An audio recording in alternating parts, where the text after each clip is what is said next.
Muy bien, y vamos a meternos en la primera entrevista de este día lunes. Enrico al Cuadrado me dice que ya tenemos en línea a la ex ministra de Salud de la provincia de Santa Fe, Andrea Uboldi. ¿Cómo le va, Uboldi? Andrés Batistela la saluda y muchas gracias por atendernos. ¿Qué tal? Muy buenos mediodías. Muy buen mediodía, Andrea. Bueno, queríamos charlar un poco de lo que está pasando en torno al COVID, pero también otras patologías respiratorias, ¿no? Y empieza a surgir nuevamente la idea de barbijo sí, barbijo no. ¿Cuál es su postura? ¿Cuáles son sus argumentos, Uboldi? Bueno, en principio en este momento estamos con una amplia circulación de virus respiratorios, entre los que está incluido un crecimiento en el número de casos de COVID, que no se evidencia en los números, básicamente porque hay un testeo focalizado, es decir, que se testea exclusivamente a personas que pertenecen a condiciones de riesgo. Ahí quiero hacer un llamado de atención que están disponibles los test para personas que pertenecen a condiciones de riesgo, esto es, embarazadas, integrantes del equipo de salud, mayores de 60 años y sobre todo personas que tienen condiciones como diabetes, problemas pulmonares crónicos o cardíacos. Es decir, que estemos testeando poco no significa que estas personas no tengan indicación de testearse. Claro. Lo segundo, más allá de COVID, tuvimos un impacto muy grande de gripe que continúa, aunque un poco menor, y lo que sí estamos viendo es un gran impacto de infecciones respiratorias virales en la población pediátrica. En este momento, si vos evaluás o consultás en los hospitales pediátricos con guardia, consultorio, incluso la demanda de ambulancias, es probable que estemos comparables a otros momentos antes de la pandemia, donde hay un volumen importante de niños y niñas que se están enfermando y que necesitan primero ser evaluados y por otro lado necesitan muchos de ellos internación con un poco, no para generar miedo, pero sí para explicar con un poco de mayor gravedad en el impacto de algunos virus que no eran tan importantes para nosotros como el rinovirus y el metaneumovirus, que están teniendo un impacto importante, llevando en algunos casos a complicaciones moderadas a graves en los niños y niñas pequeñas. Ajá. Rinovirus, ¿me puede repetir, por favor? Porque Rinovirus desconozco y qué. Claro. Rinovirus es el virus del resfrío común. Ajá. Entonces ese es un virus que circuló durante todo el periodo de pandemia, pero que en este momento está circulando. ¿Y cómo sabemos que la gente tiene rinovirus o que los niños tienen rinovirus? Porque cuando uno hace el aspirado para ver qué virus respiratorios hay, nos estamos encontrando con algunos niños que se internan que tienen este virus, que habitualmente daba resfrío común, pero que está presentando un perfil que complica por ahí la internación. Y otro virus que no era muy común en nosotros, el aislamiento, se llama metaneumovirus, y también se está presentando en los niños internados. ¿Por qué sabemos los nombres y apellidos? Porque cuando uno interna a un niño pequeño, en general hacemos esta muestra de aspirado y se hace lo que se llama un panel viral tratando de encontrar cuál virus puede ser responsable. No estamos teniendo tanto peso de COVID en niños, pero sí estamos teniendo peso de otros virus respiratorios. Andrea, lo que mencionaba sobre el barbijo en la introducción de la entrevista y cuando la presentábamos, el gobierno dejó a nivel nacional, digo, y con el aval de los ministros de salud de todas las provincias, dijo, deja de ser obligatorio, empieza a estar recomendado. A mí me da la sensación de que esto produjo un relajo también en la sociedad en cuanto al uso del tapabocas. Sí, yo la verdad que planteé que para mí había sido desacertado el momento en el cual se habló de dejar la obligatoriedad, porque justo sabíamos todos que teníamos que atravesar estos momentos más duros para la provincia de Santa Fe todo el mes de mayo, históricamente hasta fines de junio, es el momento de pico de infecciones respiratorias, y me parece que si uno no acompaña el mensaje en decir, yo como Estado no te voy a controlar más el uso de barbijo, pero quiero como Estado insistirte en que te cuides, hubiera sido quizá un mensaje diferente. Al plantear la no obligatoriedad, la gente entendió que ya no hacía falta el barbijo. Y vamos a repasar que en este momento el barbijo es de utilidad no solo para COVID, sino que también para gripe y para estas infecciones respiratorias. Entonces, tuvimos una reunión de expertos la semana pasada y un poco lo que planteamos es, hay áreas en donde sí o sí el Estado tiene que garantizar que sea obligatorio, como es el ingreso a los efectores de salud, es decir, los equipos de salud están con el equipo de protección personal, pero las personas que van por una consulta, que van por un retiro de un laboratorio, que van por cualquier práctica a un efector de salud público o privado, deben ingresar a estos espacios con barbijo, porque justamente son espacios en donde me puedo encontrar con personas que están consultando por síntomas respiratorios y es importante entonces el barbijo. Claro. Sí. Sí. No, quería preguntarle porque también he escuchado por estos días gente, no necesariamente especialistas, ¿no? Pero como una voz así en la calle que dice que también que en este momento tengamos tantas patologías respiratorias o seamos tan sensibles a ella, se debía a que durante 2 años tuvimos el barbijo puesto.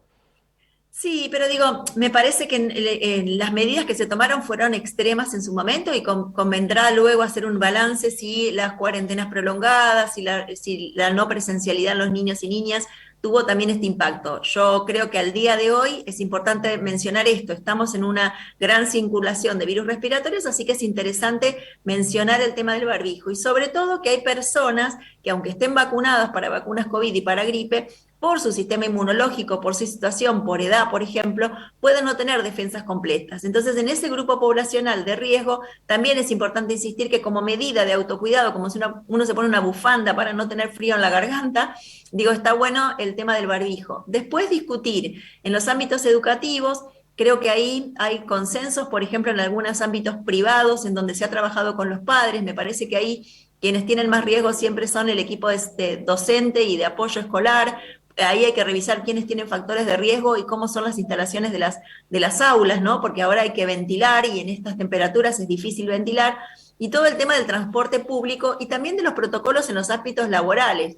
Nosotros pasamos la pandemia con protocolos y me parece que en esta relajación de las medidas nos olvidamos de todo, digo, de lavarnos las manos, de poner carteles para cuidarnos, de insistir en que si uno está con síntomas respiratorios leves y debe ir a trabajar, lo haga con un barbijo colocado, digo que el espacio físico donde uno trabaja trate de tener el menor número de gente posible y separarse un poco, digo, hay medidas que realmente permiten seguir una cotidianidad cuidada, pero que nos pueden ayudar bastante hasta atravesar este momento de las infecciones respiratorias. Y Claro. sin dudar, todos aquellos que tienen indicación de vacuna antigripal, de vacuna para neumococo, y va mi súper llamado de atención. Hay casi 12 millones de argentinos que no han recibido su primer refuerzo de vacuna COVID. Y el mundo demostró por estudios que para la variante Omicron y para las subvariantes, tener este primer refuerzo cambia el modo que vas a responder a una infección por virus. Entonces, es un llamado, en Santa Fe aproximadamente, nos decía la ministra, hay 700.000 personas que no han recibido ese primer refuerzo. Y habrá que ver por qué. No se enteraron, tienen miedo, perdieron el turno. Digo, me parece que es un momento ahora de poner toda la artillería en todas las estrategias preventivas para tratar de evitar que la gente se enferme, que repercute en tu vida familiar, social y laboral, pero también repercute mucho en el sistema de salud. Claro, Andrea, bueno, con las temperaturas polares de esta madrugada todos cerramos las ventanas, ¿no? En cualquier espacio cerrado. ¿Qué proyección de invierno nos espera, por lo menos en su visión?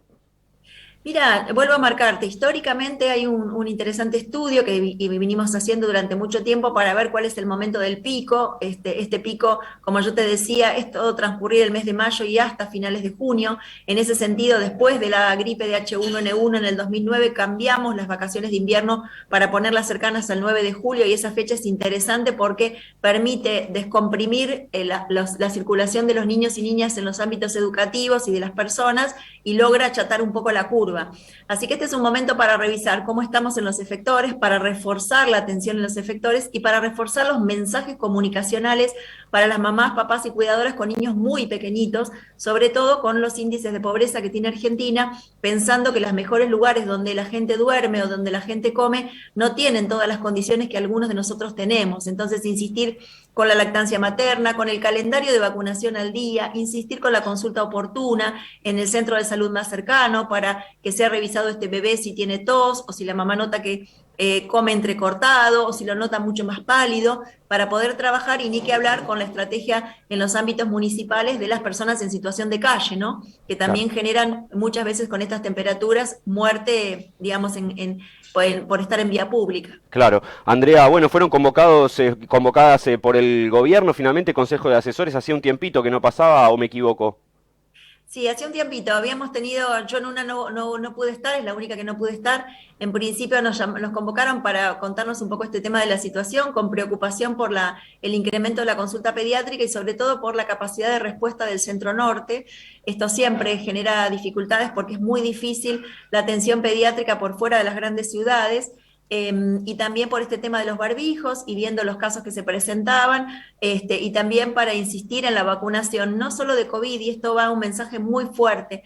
En esta situación de frío necesitamos que los niños, niñas, sobre todo más chiquititos, menores de 2 años, completen su esquema de vacunación, porque en el calendario tienen vacuna antigripal, de 6 meses a 2 años, que le evita muchas de estas infecciones, Tienen vacuna, por ejemplo, del neumococo, que evita neumonías, que suelen complicar a los cuadros respiratorios y pueden llevar a respirador. Y también tienen otras vacunas que previenen tos convulsa, que es una enfermedad que se suele presentar en este invierno, pero también para el resto de las infecciones, la diarrea del invierno es por rotavirus y tenemos en calendario la vacuna de rotavirus, así que hay que tratar de generar, y esto sugerimos a la gestión, alianzas estratégicas con sociedades científicas, con otros organismos no gubernamentales, revisar los horarios de atención en un momento de alta demanda y tratar de que los vacunatorios vuelvan a los sitios habituales ofreciendo vacuna de COVID y otras vacunas. En breve va a estar el primer refuerzo para niños y niñas entre 5 y 11 años, así que también es una oportunidad única para reforzar las vacunas del calendario en la misma visita. Bien, y en vacunas COVID, ¿me repite el dato sobre tercera y cuarta dosis de aplicación en la Argentina, Woldi, por favor?